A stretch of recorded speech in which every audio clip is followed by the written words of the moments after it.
Au Sahel, un pont surgit de pneus usés, noirs brillant sous le soleil. On s'en moqua d'abord à la télévision. Pourtant, des fermiers le traversèrent, des enfants dansèrent, et le désert résonna de rire plutôt que de tirs. Un passage plus fort que les sarcasmes. Pourquoi cela vous concerne? Quand Ibrahim Traoré renverse la logique de la dépendance et fait d'un dépotoir une ressource nationale. Parce qu'un objet jeté peut devenir fondation, qu'un chantier local peut déplacer des frontières mentales et qu'un pays peut se relever en regardant autrement ce qu'il possède déjà. Ce récit n'est pas seulement celui d'un pont, c'est celui d'une idée qui traverse tout un continent. Quand Ibrahim Traoré a lancé l'ordre de récupérer chaque pneu abandonné du Burkina Faso, beaucoup ont cru à un symbole, une illusion d'indépendance. Pourtant, derrière la fumée du caoutchouc fondu, une promesse plus vaste est née, celle d'un peuple décidant de bâtir son avenir avec ses propres mains. L'enjeu dépasse l'ingénierie, c'est une bataille pour la dignité. Chaque planche du pont écologique est un refus de l'assistanat, chaque boulon une déclaration d'autonomie. Si l'expérience réussit, le pays prouve qu'il peut produire, innover et relier ses villages sans emprunter ni demander. Si elle échoue, ce n'est pas la structure qui s'effondre, mais la foi d'une génération. Le pari est colossal. Transformer la pauvreté matérielle en richesse morale. Ceux qui rient aujourd'hui pourraient demain citer ce modèle dans les écoles d'ingénieurs. Et vous, spectateurs ou lecteurs, que feriez-vous si vos déchets devenaient vos fondations? En 3 mois seulement, le premier pont écologique du Burkina Faso s'est levé au-dessus de la rivière Tval. 3 mois, une durée dérisoire pour un projet que les experts jugeaient irréalisable. Cette vitesse a stupéfié même les plus sceptiques. Le pont, assemblé de pneus recyclés et de modules métalliques, supportait déjà le poids des camions militaires avant même que les caméras n'arrivent. Ce fut la première révélation. L'ingéniosité locale pouvait remplacer les milliards d'aides importées. La seconde, plus profonde, fut humaine.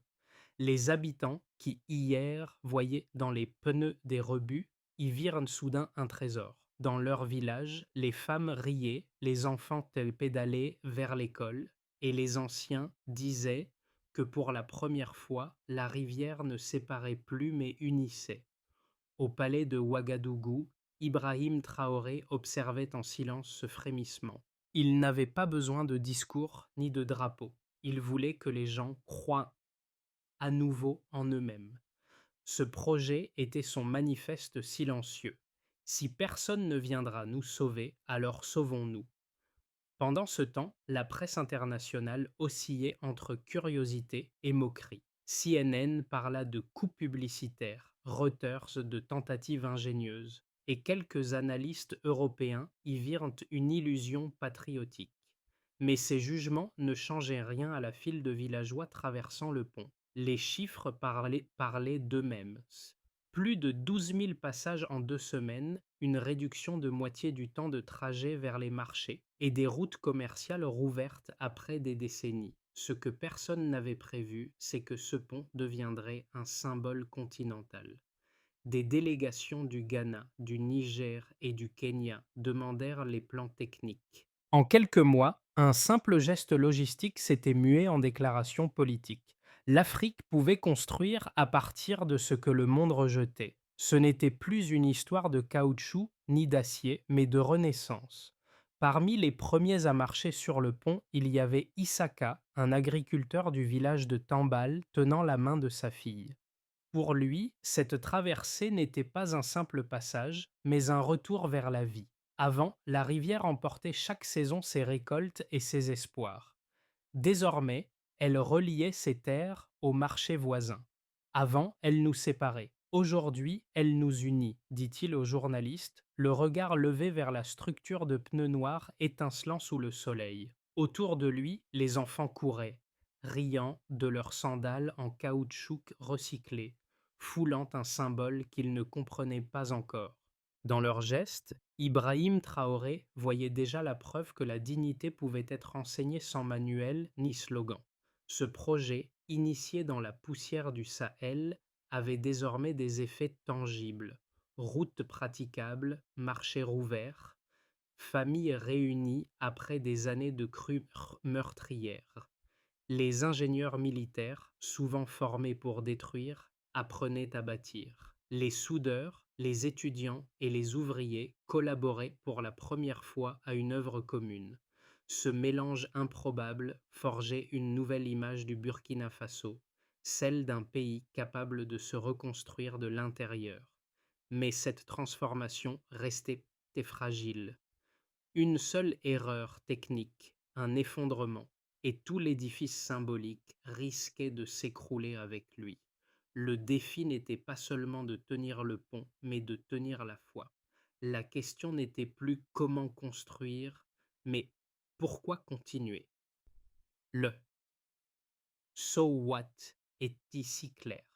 Parce qu'un pont qui relie les hommes change plus que des paysages, il transforme les esprits. Tout commença sans fanfare. Pas de coupe de ruban, pas de caméra, seulement le grondement des camions militaires chargés de pneus usés. Dans la chaleur poussiéreuse de Ouagadougou, les ordres venaient directement du palais présidentiel. Cololé collecter tout ce que le monde ne veut plus.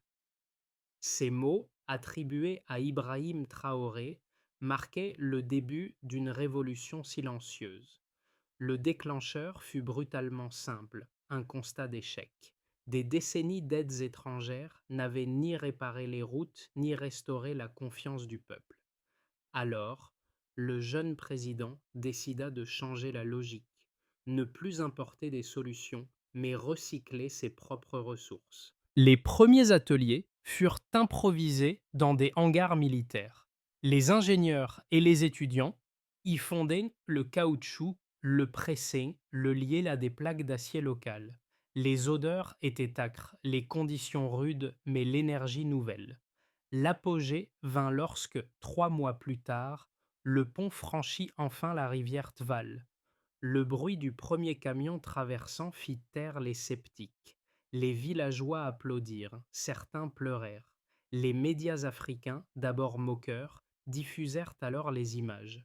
Des enfants pédalant sur des arches de pneus, des femmes portant leurs paniers sur la structure encore fumante.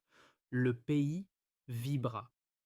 Mais l'écho se propagea au-delà du Burkina Faso. À Paris, à Washington, à Pékin, les analystes se penchèrent sur cette initiative improbable. Était-ce un symbole ou un signal? Un modèle durable ou un défi politique? Les réponses divergeaient, mais l'attention était acquise. Pour la première fois depuis des décennies, le nom du pays apparaissait dans les journaux pour une raison autre que la guerre. Les retombées furent immédiates. En Afrique de l'Ouest, des ingénieurs du Ghana et du Nigeria demandèrent à visiter les chantiers. À l'université de Nairobi, des étudiants lancèrent un concours baptisé Bridge of Hope. L'idée se répandait plus vite que les communiqués officiels. Pourtant, dans les couloirs du pouvoir occidental, l'inquiétude montait. Et si cette réussite inspirait d'autres nations à se libérer de nos prêts? Écrivit un conseiller américain. Ibrahim Traoré, conscient des regards, restait imperturbable. Il ne s'agit pas de pneus, déclara-t-il à ses conseillers. Il s'agit d'apprendre à un continent qu'il peut se relever. Cette phrase devint le slogan implicite d'une génération. Le mouvement des ponts écologiques s'étendit, province après province. Chaque structure achevée devenait un point de ralliement, un marché, parfois même une scène de concert. La dynamique de la nation s'était inversée. L'armée construisait au lieu de surveiller, les citoyens participaient au lieu d'attendre. Là où régnait autrefois la méfiance et la fatigue, naissait un optimisme contagieux. Le calme qui suivit cet apogée n'était pas celui du repos, mais celui d'une veille. Derrière la fierté renaissante, des forces contraires se préparaient déjà à tester la solidité de ce rêve collectif. 3 chiffres suffisent à raconter ce tournant. D'abord, 3 mois, le temps exact entre l'ordre présidentiel et l'ouverture du premier pont écologique du Burkina Faso. En comparaison, un projet conventionnel de même portée, financé par la Banque mondiale, nécessiterait de 18 à 24 mois. Cet écart, un delta de 6 fois plus rapide, fut la première alerte pour les observateurs étrangers. Comment un pays privé d'acier, de devises et de crédits internationaux avait-il pu réussir là où les modèles de développement échouaient? Le second chiffre, de 12 000 passages en 2 semaines, fut rapporté par la presse régionale. Des agriculteurs, des commerçants, des enfants en uniforme. Un flot humain prouvant que la structure n'était pas un décor symbolique mais une infrastructure vitale. Cette fréquentation transforma la perception du projet. Là où certains voyaient un geste politique, les habitants voyaient un outil concret. En un mois, les trajets vers les marchés furent réduits de 60% et les accidents de traversée de rivières chutèrent de 40%. Ces données furent confirmées par le ministère du Transport qui parla d'un gain de vie social et économique mesurable. Le troisième chiffre, enfin, résume l'impact structurel. 0 $ emprunté. Aucune dette contractée, aucun prêt externe sollicité. Tout fut construit avec des matériaux locaux, une main-d'œuvre nationale et un financement interne issu des réserves publiques de défense. Ce zéro fit trembler les colonnes diplomatiques, car il marquait la fin d'une dépendance et le début d'un précédent. Un pays d'Afrique subsaharienne venait de prouver qu'il pouvait produire à coût réduit sans intervention étrangère. Le baseline delta est ici net. Avant, dépendance chronique, infrastructures en ruine, budget déficitaire.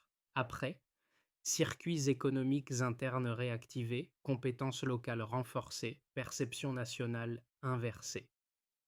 Ibrahim Traoré, dans une allocution discrète, en donna la lecture la plus simple. Ce que nous avons, c'est ce dont nous avons besoin. Cette phrase, notée à la craie sur les murs des écoles d'ingénieurs, traduisait la philosophie d'autonomie plus puissamment que tout manifeste. Les retombées économiques suivirent le rythme de la symbolique. Le produit d'intérieur brut connut une variation locale de plus 2,3% dans les zones reliées par les nouveaux ponts, selon les rapports régionaux. Les coûts d'entretien furent inférieurs de 70% à ceux des ouvrages en béton classique. Les indicateurs sociaux se déplacèrent aussi. Les inscriptions scolaires dans les communes riveraines augmentèrent de 18% et les échanges commerciaux interprovinciaux de 25%. Ces données, modestes mais cohérentes, formaient la première preuve chiffrée que la dignité pouvait se mesurer. Les ingénieurs burkinabés commencèrent à publier les plans open source du projet EcoBridge pour permettre à d'autres nations d'en reproduire le modèle. La Banque africaine de développement en prit note. Les institutions occidentales, d'abord sceptiques, durent admettre que le programme fonctionnait sans dette, sans corruption signalée et avec un rendement énergétique supérieur aux prévisions. Les nombres ne mentaient pas. Ils racontaient la transition d'un pays dépendant à un pays initiateur, d'une économie sous perfusion à une économie circulaire, d'une attente passive à une autonomie active. La réussite du pont écologique souleva aussitôt un débat féroce. Les partisans de la modernisation occidentale affirmaient qu'un pays ne pouvait bâtir son avenir sur du caoutchouc et des symboles. Pour eux, cette initiative d'Ibrahim Traoré n'était qu'un épisode populiste, un geste de communication destiné à galvaniser les foules. Il rappelait, tiens, que sans technologie de pointe, sans acier importé, ni financement structuré, la durabilité du projet resterait fragile. Selon ces experts, il fallait rester réaliste. Aucun pneu ne saurait porter la charge d'une économie nationale. Face à eux, les défenseurs de l'autonomie locale opposèrent une logique plus ancrée. Ils soutenaient que la véritable durabilité ne réside pas dans la matière, mais dans la méthode. Pour eux, l'innovation du Burkina Faso ne se mesurait pas à la perfection de ses matériaux, mais à la cohésion sociale qu'elle générait. Là où l'aide étrangère divisait les nations par dépendance, le recyclage unissait les citoyens autour d'un but commun.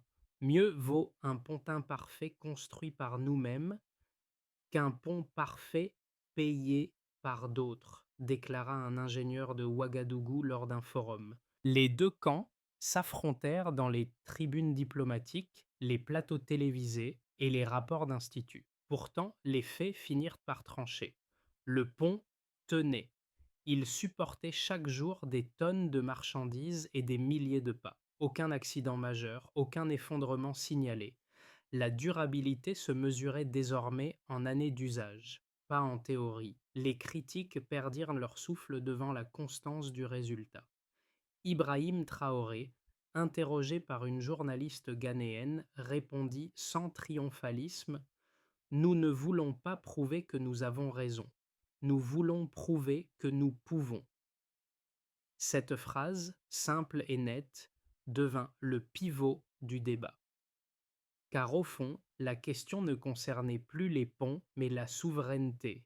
Le Stillman était clos, les arguments sceptiques restaient légitimes, mais la réalité, elle, résistait sous le poids des pas quotidiens.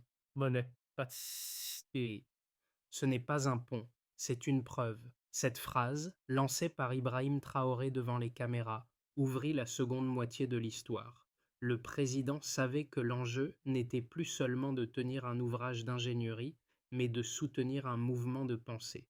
Car tandis que les villageois franchissaient la rivière, une autre traversée s'opérait dans les consciences. Au Ghana, des étudiants recyclaient leurs premiers pneus. Au Kenya, des architectes esquissaient des modèles inspirés du Burkina Faso. L'initiative s'était muée en contagion d'idées. Mais dans les chancelleries occidentales, la rumeur changeait de ton. Ce projet que l'on jugeait folklorique devenait soudain géopolitique. À Paris, des rapports internes évoquaient la révolution du caoutchouc. À Washington, certains conseillers parlaient d'un précédent dangereux, un État africain prouvant qu'il pouvait se passer de près. Ce pivot du récit marqua le vrai point de bascule. Le pont n'était plus un objet local, il devenait un symbole continental, une fracture douce dans la hiérarchie du monde. Et sous la lumière brûlante de Ouagadougou, Ibrahim Traoré comprit que la bataille à venir ne se jouerait plus dans les ateliers, mais dans les esprits. Les effets du pont dépassèrent rapidement la géographie du Burkina Faso. D'abord sur le terrain, les routes secondaires, autrefois désertes, s'animèrent de camions et de bicyclettes. Les marchés ruraux doublèrent leur fréquentation. Dans les provinces du centre, les agriculteurs augmentèrent leurs ventes de 30%, un bond inédit depuis 20 ans. Ces chiffres, relayés par le ministère de l'Agriculture, devinrent la mesure la plus visible du succès. Mais l'impact le plus profond ne se lisait pas dans les statistiques, il se voyait dans les comportements. Les femmes, premières bénéficiaires des nouvelles routes, portaient désormais leurs produits jusqu'aux grandes villes. Les jeunes qui rêvaient autrefois d'exil trouvaient du travail sur les chantiers. Les militaires, formés au maniement des armes, devenaient ingénieurs de terrain. Cette métamorphose d'un corps d'État en moteur de reconstruction fascinait autant qu'elle dérangeait. Ibrahim Traoré, lui, observait sans triomphalisme. Dans un discours à Tambal, il résuma le changement par une phrase simple: Nous n'avons pas bâti un pont, nous avons bâti la confiance. Et c'est cette confiance qui, peu à peu, reconfigura la carte politique et psychologique du pays. Les conséquences économiques suivirent. Les importations de matériaux de construction chutèrent de 22% en un an. Les ateliers de recyclage se multiplièrent, générant plus de 15 000 emplois directs et une filière de transformation locale. Les petites entreprises, souvent dirigées par d'anciens chômeurs, commencèrent à exporter leur savoir-faire. L'influence symbolique gagna aussi les institutions internationales. La Banque mondiale parla d'un cas d'école d'économie circulaire souveraine, et plusieurs États africains invitèrent les ingénieurs burkinabés à partager leurs plans techniques. Pourtant, chaque réussite portait sa part d'ombre. Les anciens réseaux d'importation perdirent leurs privilèges et accusèrent le régime de populisme économique. À Paris, comme à Washington, les chancelleries parlaient d'un virage incontrôlé. Mais sur le continent, le mot indépendance retrouvait un sens concret. Les habitants disaient désormais: si nous avons bâti des ponts, nous pouvons aussi bâtir des routes, des écoles, des lois. La société changeait de posture. On ne demandait plus quand viendra l'aide, mais que pouvons-nous faire de plus? Le Burkina Faso, longtemps cité en exemple de fragilité, devenait modèle de résilience. Au cœur de cette transformation, une vérité s'imposait. Un pont peut relier deux rives, mais une idée, elle, relie des peuples. Et Ibrahim Traoré, sans tambour ni clairon, venait de rallumer la flamme d'une dignité continentale. Dans un scénario de base, la consolidation resterait prudente. Le Burkina Faso poursuit la construction de ponts écologiques à un rythme maîtrisé. Les ingénieurs locaux perfectionnent la technique, tandis que les provinces voisines demandent d'assistance et plans de formation. L'État investit dans des laboratoires de tests de résistance et publie un manuel officiel du modèle Traoré. L'économie se stabilise, la confiance civique s'enracine. Mais les pressions internationales persistent, exigences de conformité environnementale, suspension d'aide, obstacles bancaires. Le pays avance, lentement mais debout. Dans un scénario optimiste, l'expansion deviendrait régionale. Dans ce cas, la réussite dépasse les frontières. Le Mali et le Niger, membres du pacte panafricain récemment signé, adoptent la même approche d'autonomie matérielle. Ensemble, ils créent un corridor écologique à travers le Sahel. Les institutions africaines labellisent ce projet comme initiative stratégique de reconstruction souveraine. Les universités locales forment de nouvelles générations d'ingénieurs. L'Afrique de l'Ouest démontre que la coopération sud-sud peut rivaliser avec les schémas d'aide traditionnels. Les tensions diplomatiques s'atténuent, remplacé par un respect mêlé d'admiration. Ibrahim Traoré devient, malgré lui, un symbole continental de souveraineté pragmatique. Dans un scénario pessimiste, des contraintes reviendraient. Si les sanctions s'intensifient et que les exportations sont bloquées, les chantiers pourraient ralentir. Le manque de devises et de pièces importées entraverait la maintenance. Les campagnes de désinformation étrangère exploiteraient chaque fissure pour discréditer le projet. Des groupes d'intérêts internes pourraient chercher à rétablir les anciens circuits d'importation. Ce scénario n'effondrerait pas le modèle, mais en retarderait la consolidation. Le risque majeur ne serait pas technique, mais moral. L'essoufflement d'un peuple convaincu qu'il doit à nouveau attendre l'aide extérieure. Entre ces trois lignes d'avenir, une recommandation s'impose. Pensez le temps long. Le succès du modèle Traoré ne se mesurera pas en mois ni en kilomètres de pont, mais en générations capables de maintenir la conviction que la valeur d'un pays réside d'abord dans la main de son peuple. Au-delà des chiffres, des plans et des discours, ce récit parle d'un sentiment que tout être humain comprend, le besoin de se tenir debout par soi-même. Dans les villages du Sahel, cette idée ne se lit pas dans les livres, elle s'entend dans les voix. Celle d'une mère qui traverse enfin la rivière sans craindre pour ses enfants. Celle d'un ouvrier qui, pour la première fois, construit quelque chose qu'il signe de ses mains. Celle d'un soldat qui apprend à bâtir des routes plutôt qu'à monter des barrages. Ibrahim Traoré l'a souvent répété.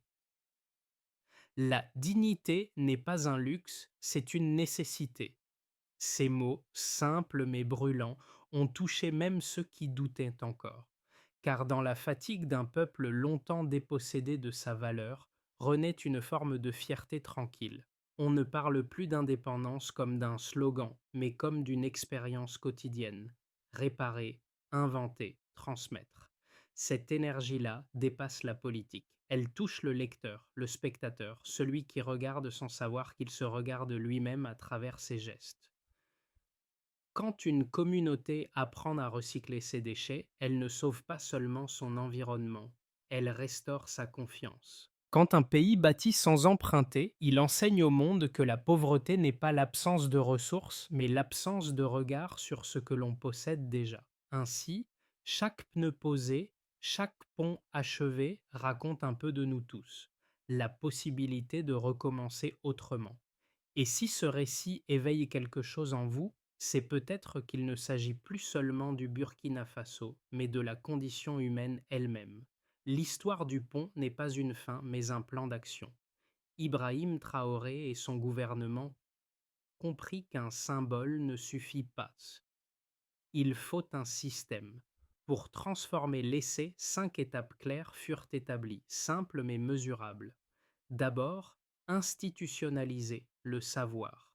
Les ingénieurs et soudeurs formés sur le premier projet furent regroupés dans un programme national, EcoBridge Academy, chargé de documenter chaque procédé, des températures de fusion aux tests de charge. Le but, que plus aucun progrès ne disparaisse avec le départ d'un technicien. Ensuite, décentraliser la production. Chaque province reçut le droit de construire ses propres modules. Les armées locales fournirent le transport, les universités locales l'expertise. L'État n'était plus le seul bâtisseur, mais le coordinateur d'une œuvre collective. Puis, mesurer sans emprunter. Des comités communautaires établirent des indicateurs. Ponts construits, routes rouvertes, emplois créés, accidents évités. Ces chiffres, audités publiquement, garantissaient la transparence d'un modèle sans dette. Par la suite, diffuser la méthode. Le Burkina Faso proposa des ateliers panafricains pour transmettre le savoir-faire à d'autres nations sahéliennes. L'objectif n'était pas de vendre une technologie, mais de partager une philosophie, celle d'une autonomie partagée. Enfin, ancrer la continuité. Une génération entière d'élèves reçoit désormais à l'école un module d'éducation civique inspiré du pont. On y apprend que la souveraineté commence dans la tête avant de se construire sous les pieds. Ainsi, la feuille de route Traoré devient un mode d'emploi de résilience. Documenter, partager, mesurer, enseigner, recommencer. Et, dans ce cycle, la nation apprend à ne plus dépendre de personne. Sous le même soleil de poussière rouge où tout avait commencé, Ibrahim Traoré se tient à nouveau face à son peuple. Devant lui, les ponts de pneus noirs reluisent comme des cicatrices refermées, traces visibles d'une guérison lente mais réelle. Il revoit Issaka, l'agriculteur de Tambal, tenant toujours la main de sa fille, souriant cette fois sans peur. Ce sont eux, les véritables ingénieurs de ce pays. Le Burkina Faso n'a pas changé par miracle, mais par usage. Chaque geste, chaque vie serrée, chaque main tendue a tissé une nouvelle idée de la liberté. Là où autrefois l'on attendait des solutions importées, on apprend désormais à réparer, à comprendre, à créer. Les mots du président résonnent dans l'air chaud. Nous n'avons pas bâti pour être admirés, mais pour rester debout. Ces quelques syllabes suffisent à résumer une décennie de résilience. Le pont, au fond, n'était qu'un prétexte. La dignité en était la véritable architecture. Et quand le vent du soir traverse les arches de caoutchouc, il emporte avec lui une certitude. Un peuple qui croit en sa propre main n'est jamais seul. L'histoire de ce pont n'appartient plus au Burkina Faso seul. Elle appartient à tous ceux qui refusent de croire que la pauvreté est une fatalité, à ceux qui voient dans chaque déchet, chaque ruine, une promesse encore vivante, à ceux qui, comme Ibrahim Traoré, comprennent que la liberté n'est pas donnée mais reconstruite jour après jour. Ce récit n'appelle ni admiration ni pitié. Il invite à l'action, car chaque communauté, chaque foyer possède un pont invisible à bâtir, un lien à restaurer, une confiance à ranimer, une parole à tenir. Ce que le Burkina a fait avec du caoutchouc, d'autres peuvent le faire avec leurs mots, leur savoir, leurs mains. Alors, si ce témoignage vous touche, ne l'écoutez pas comme une légende lointaine. Demandez-vous simplement: que pourrions-nous construire à partir de ce que nous avons déjà? Et si vous croyez encore que le courage peut devenir contagieux, partagez cette histoire. Parlez d'elle, discutez-en, faites-la vivre. Parce qu'un pont de dignité ne s'élève jamais seul, il se bâtit à plusieurs, une conviction à la fois.